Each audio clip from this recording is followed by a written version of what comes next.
The girl left school and disappeared without a trace. From the first hours of the investigation, the police found out several disturbing details, but then everything became even more confusing. It took them several months to figure out this case, but no one could have foreseen such a shocking ending. Tori Stafford was born on July 15, 2000 in Woodstock, Canada.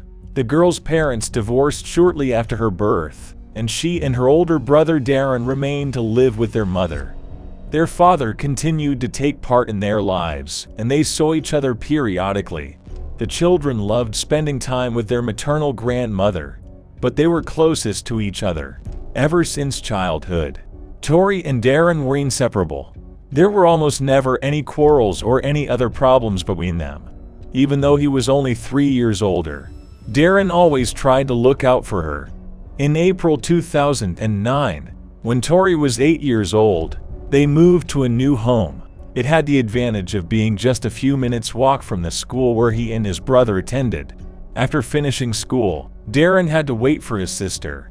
On April 8, Darren left school before his sister and decided to go see his friend, who lived literally across the street. After that, he planned to come back, pick up Tori, and go home. The boy came back to school about 10 minutes later, but his sister was nowhere to be found. He waited for a while and thought that she might have gone home alone since the journey only took a few minutes. Darren went home, hoping that he would catch her on the way. However, the girl was not there, and she never came home. He told his mother about this, and the woman decided to call all the parents of Tori's friends. A mother admitted that her daughter could have walked in on someone and gone for a walk without notifying her or her brother. Meanwhile, Darren got on his bike and rode around the area looking for his sister. Soon their grandmother joined the search, but they were never able to find Tori. All her friends also did not see the girl after school. 2 hours after her disappearance, the grandmother stopped by the police station and filed a missing child report. Investigators immediately began searching, simultaneously interviewing all of Tori's acquaintances and relatives. They came to her home to talk to her mother, and almost immediately her behavior aroused their suspicion. Firstly, the woman practically did not take part in the search for her own daughter. While Darren and his grandmother were driving around the area, she was sitting at home. The woman called her friends, but after that she did not take any other steps. She did not even contact the police, and Tori's grandmother had to do this. Secondly, investigators found out something interesting. It turned out that the woman periodically took illegal substances, for which she had already come to the attention of the police several times. My mother had an addiction that sometimes drove her to do questionable things. She repeatedly sold items from her home to buy her fix, including Tori and Darren's toys and other belongings. Meanwhile, other officers received camera recordings from the school management, and on one of them, they managed to notice the girl. The footage showed Tori walking away from the school building with a woman. Due to the very poor quality of the recording, the police could not see her face, but something was still clear. Judging by the recording, the girl walked with this woman voluntarily and did not resist at all. There were other people nearby, and if the woman had taken Tori away against her will, they could have intervened or at least called the police. However, based on these frames, none of them thought what was happening was strange or dangerous. Having compared their suspicions about the mother with this recording, the police formed a possible version of what happened. They did not rule out that the mother really kidnapped her daughter and handed her over to someone to pay off debts for illegal substances. Experts came to the conclusion that the height, build, and hairstyle of the woman in the video are similar to the characteristics of the mother. Despite this, they continued to look for the girl and worked on other versions. All of this did not bring any results, and in the meantime, the news about Tori's disappearance actively spread throughout the city. What was alarming was the fact that she was taken away right outside the school building, and other parents began to seriously worry about their children. For this reason, it was decided to cancel all classes until investigators understand what happened. Officers searched almost all night, but failed to find the girl. The situation did not change in the following days. The police had no clues about her possible location. The whole city quickly learned about this case, and for its residents, it immediately became the main topic. Such abductions had not happened there for many years, and people were seriously worried about their children. The police did not rule out the possibility that the woman from the surveillance camera footage could not be the girl's mother, but someone else. Based on the video recording, experts created a rough portrait of her, which was sent to newspapers and a television channel. Tori's mother has repeatedly spoken to reporters, appealing to possible kidnappers to release her daughter. She also reached out to Tori herself and asked her to come home. The woman's speech aroused even more suspicions against her, but this time from the public. People noted that she showed little to no emotion despite her child being missing. In every interview, the mother spoke calmly, as if the conversation was about some ordinary things, and she never shed a single tear. Because of this, many people in the town actually began to think that she might have something to do with it. All these rumors quickly reached the mother, and in subsequent interviews she had to justify herself to people. During one of these speeches to journalists, where the mother was present with the girl's father, she stated that she was worried about her daughter, and added that women who actually kill their children, on the contrary, demonstrate feigned emotions. They cry and throw tantrums in front of the cameras to divert suspicion from themselves. These words caused bewilderment in Tori's father, and they began to swear right in front of the cameras. The man was outraged by the fact that she was making excuses for her lack of emotions, and almost directly accused her of the fact that she could actually be involved in this disappearance. These images were spread across all news channels, which further strengthened the public's belief in the mother's involvement. However, just a few days after Tori disappeared, the police received an interesting tip. From the early days, they asked for the public's help in identifying the woman caught on surveillance cameras, and they received many calls, but one in particular seemed most valuable to them. The caller stated that he recognized, without any doubt, an 18-year-old girl named Terry Lynn McClintock in the footage. After checking her background, the police learned that she had problems with illegal substances from an early age. But what's more interesting is that McClintock knew Tori's mother because they dealt with the same dealers. At the same time, the police found out that the girl took an active part in the search for Tori, distributing leaflets with information about the loss. However, none of this proved her guilt. But on April 12, 4 days after the girl disappeared, McClintock was arrested on another warrant that was in no way related to this case. She violated the conditions of her urgent release under an article related to prohibited substances and ended up behind bars. The police took advantage of this and questioned her. However, the girl denied any involvement. They continued to monitor her while she was in custody. And a few days later they noticed an interesting fact. Only one person, 28-year-old Michael Rafferty, repeatedly came to see her in prison. They decided to talk to him, hoping to get some new information. The girl herself told the police that she and Michael were dating. However, the man said that they were just friends. When he was shown the CCTV footage, he admitted that McClintock had a similar white jacket, but he was not at all sure that it was she in the footage. As a result, the police were again left with nothing. The girl remained in the cell on other charges, and the detectives continued to search for Tori and some other clues. A missing girl's grandmother has offered a $10,000 reward for any information. Concerned residents of the city continued to distribute leaflets and tried in every possible way to help find her.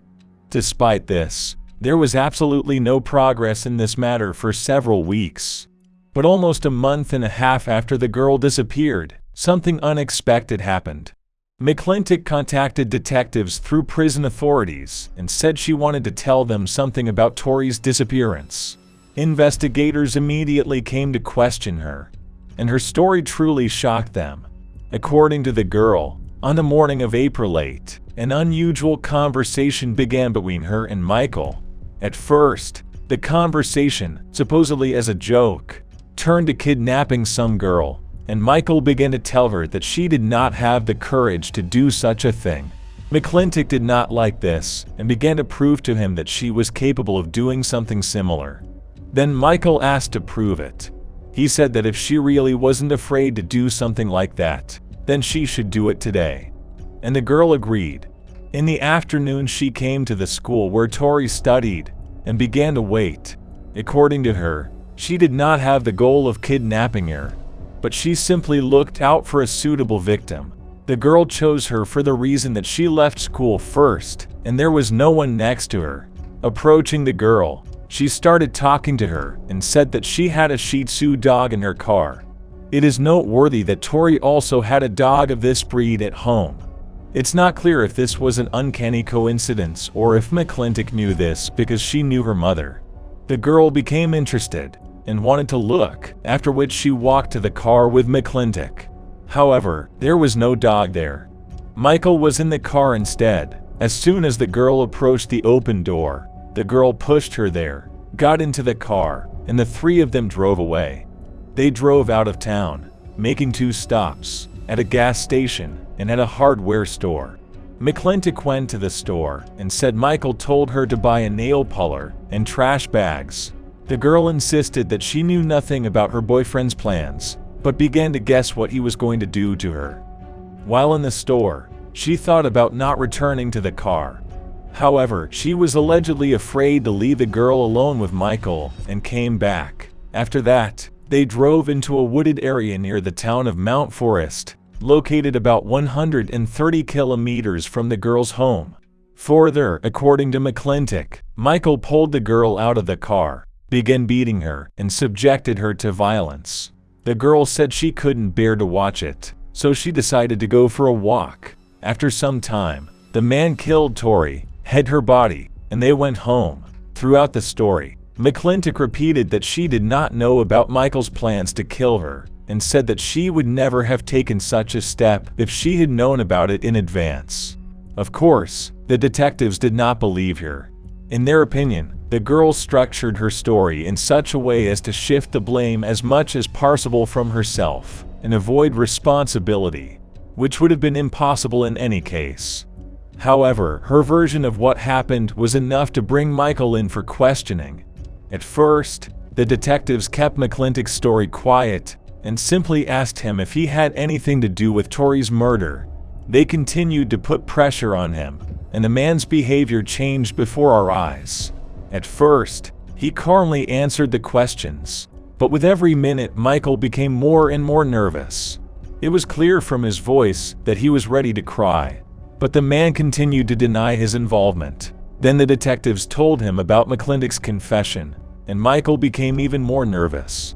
He still did not admit guilt, but it was clear from his voice that he was close to panic. The man said that he did not want to go to prison for the rest of his life, because it would ruin his life, and repeated that McClintock made it all up. Then the detectives decided to put even more pressure on him, and brought the girl into the same room for interrogation. They asked the man to repeat to her face that she had lied, and Michael's behavior changed again. At first, he simply remained silent and looked at the floor, but then, almost in a whisper, he still called her a liar. Even though the police still had no physical evidence, they decided to arrest Michael. On May 20, he was charged with first-degree murder. McClintock was also charged with assisting in the murder, but after 8 days she was charged with more severe charges, also of murder. Detectives believed they had a good chance of securing a conviction in court, but they still had not found a victim's body. McClintock agreed to help with this, and drew them a rough map of the area where they left Tori. The search continued for several more months, and on July 19, investigators finally found her body. Medical experts were unable to confirm for sure that the victim had been assaulted. However, they determined that the cause of death was multiple blows from a heavy object.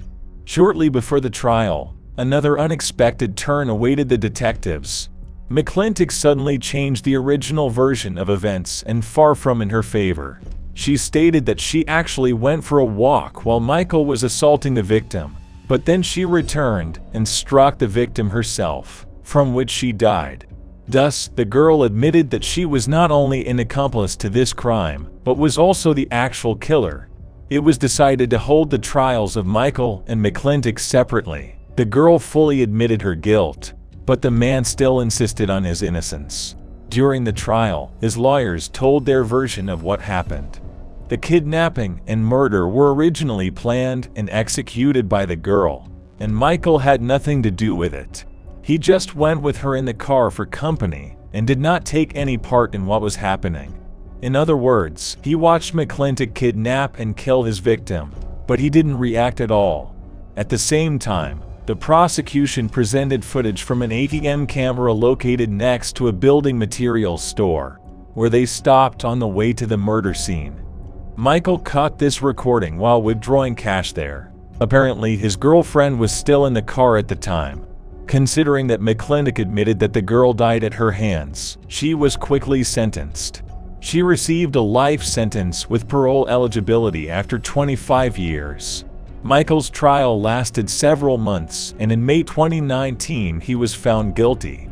The men also received a life sentence with the same possibility of parole. His girlfriend, who had already received her sentence, agreed to act as a witness, telling the court all the details of what happened. But the story didn't end there. In 2018, after 6 years in prison, McClintock was transferred from prison to a secure recreation center. This news caused a storm of indignation across Canada, since the institution is more of a medical boarding house than a place for holding brutal killers. He transfers prisoners there who have committed minor non-violent crimes. They are free to move around the entire territory and do whatever they want, according to the rules of the institution. Such people are not even called prisoners, but residents. Their everyday life consists of horse riding, drawing, learning various professions, and other activities. Residents are watched over by guards, most of whom don't even have weapons. Moreover, there are also no reliable high fences. Other prisoners were also not happy that a dangerous murderer had been transferred to them. Moreover, the head of the institution himself was against this decision, but he could not influence who was transferred to them. The wave of indignation was so strong that the authorities had to reconsider their decision. A little more than a month later, they agreed to transfer the girl back to the maximum security prison, where she remains to this day. As for Michael, he tried to challenge his conviction, but it didn't work out. Something else interesting happened in 2021. His relatives accused the man of driving his own mother to death. According to them, Michael regularly asked her for money to make various purchases from other prisoners. He told her that he could be killed if she did not get these amounts. And for several years, the woman transferred money to people outside who were associated with these prisoners. As a result, the woman spent about $30,000, which is why she could barely make ends meet. For all that, she was constantly nervous until she had a heart attack. She passed away at the age of 60, and now all her relatives blame Michael for it. With all this, the man was transferred to a prison with a milder regime, which caused even more indignation among both relatives and Tori's family. The victim's brother said in an interview that after the loss of his sister, his life lost all meaning, and he was left completely alone in this world. Despite the fact that 14 years have passed since then, he still cannot recover from this tragedy.